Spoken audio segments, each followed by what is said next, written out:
Do men even like women? There's strong evidence that they don't. Have you noticed that men put other guys down by making comparisons to women? I could stop arguing here. This could be a very short piece that proves my title. If there was no sexual attraction or physical attraction, would men still be nice to women? Talk to them and pay attention to them? A large number of average, overweight, or older women would probably say no. These women often say that they feel like guys don't see them. And they notice it very clearly, especially if they used to be thin and then gain a lot of weight, or if they are in their late 40s and starting to lose their ability to have children. It's pretty clear, and I think men will agree, that most of the attention and interest men show towards women is about hooking up and meeting. The rest of a man's attention can go to any other man he wants. Let me explain the subtleties of my point. Women do make guys fall in love. They need women, and often they can't live without them. They sometimes get high on women, worship them, and are physically hooked to them. But liking someone is not the same thing at all. If we take away women's desire and what they can do for men, do men still care about women as people?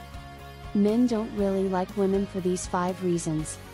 1. Masculinity is not for men, it is against women. Learned manhood is more about not being a girl than about being a man. Our society teaches boys how to become men by telling them not how to be manly, but how not to be feminine. Education is built on disdain for traditional female ideals and for women themselves. Boys rarely cry. Be a guy, don't be a pussy. Girls wear pink. Men don't use lotions because they are supposed to be rough and tough. Men have to look tough, while women have to look pretty. In my country, there's a saying that says a man only needs to look a little bit better than the devil. Because looking good is a woman's job. To get a man's attention, of course. Being a man who takes care of himself is the same as being a girl. And the last thing you want to be is like that. A white-shirted man was lying on his back with yellow flowers all around and on top of him. The idea that being a man means excluding women and feminine ideals comes from a system of male control and a historical devaluation of femininity, in which masculinity was seen as strength and power and femininity as submission and weakness. Who in their right mind would want to be weak and submissive when they could be strong and powerful? Isn't it normal to dislike and hate things that have been called shameful for thousands of years? 2. All bad things start with shame. Society's main way to keep men from trying to respect their complicated personalities, feminine sides, and basic humanity is to make them feel ashamed. And shame is strongly linked to anger, rage, and disgust toward the things that are called shameful and the people who show them. Men are made to feel like they have to be great when they are just men and don't need to be anything else. Yes, women were considered second-class citizens, and they were expected to be subservient to men. However, men were also expected to step into a role that they couldn't naturally fill in order to look like they were worthy of praise. People would be shamed for the smallest sign of weakness while being praised for unhealthy and dangerous traits. For instance, if you don't make a lot of money, you aren't a good man. Women are the only ones who can get away with being bad at making money because they can't do any better. Or, you're not a man if you're humble and show sympathy. This is something only women do because they have to. If you look at the most powerful people in the world in any area, you'll find that most of them are cruel. People who don't share the same beliefs don't deserve to be respected. Respect and like go hand in hand. 3. Your lesser or your drug can't be something you like. If someone has taught you to hate something, you will. If society and religious training has taught you that men are leaders and women are followers for thousands of years, you will believe it no matter what. For instance, I really dislike people who smack their food. If you don't know how to eat with your mouth closed, it's such a big deal to me that I'll get up from the table and leave. I did it once with my boss. It didn't end well. Every person in the world has been taught that manly traits are good and that feminine traits are there to support masculine ones.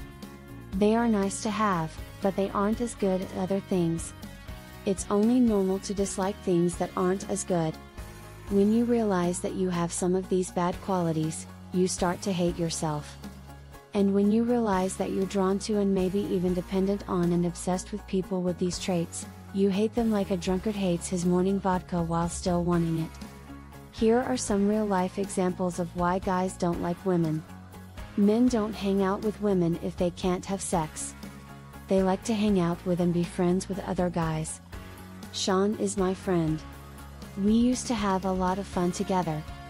We'd get together several times a week to talk, watch movies, or go for walks. He told me one day that he liked me, but I told him I wasn't interested. I thought of him only as a friend. He stayed because we were having a good time, or more likely because he was still hoping something would happen between us. The last time I saw him or heard from him was when he got a lover. A lot of women don't like other women either, which is why they tend to side with guys.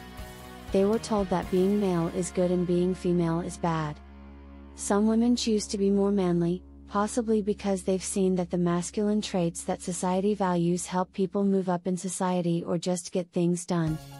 Men try to please women so they can have sex with them, but they are always looking for other men's approval of what they do and who they are.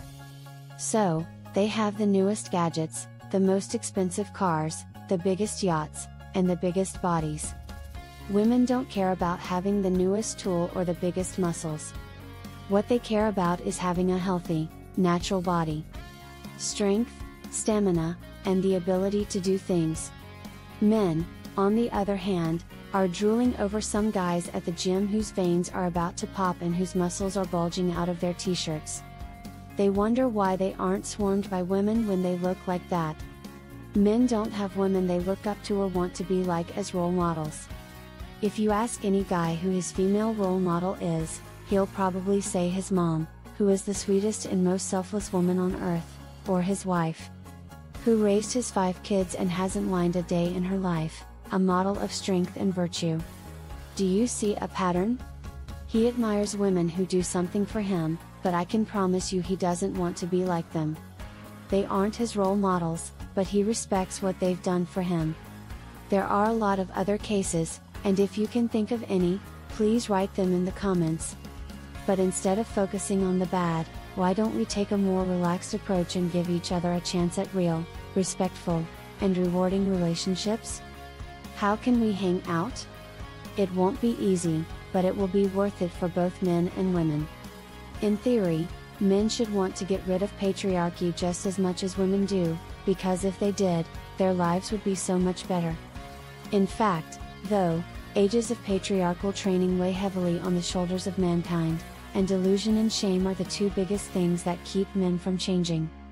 Men all over the world feel like they have a lot to lose if sexism is broken down, and they don't see how much they have to gain. Not because they are stupid, either.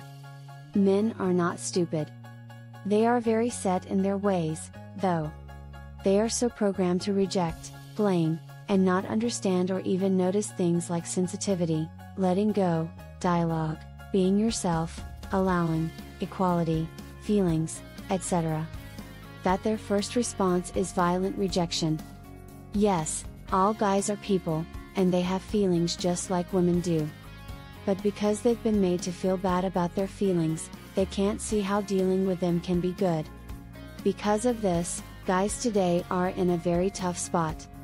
Women don't need men to feed them anymore, so they want relationships that are based on equality and mutual respect.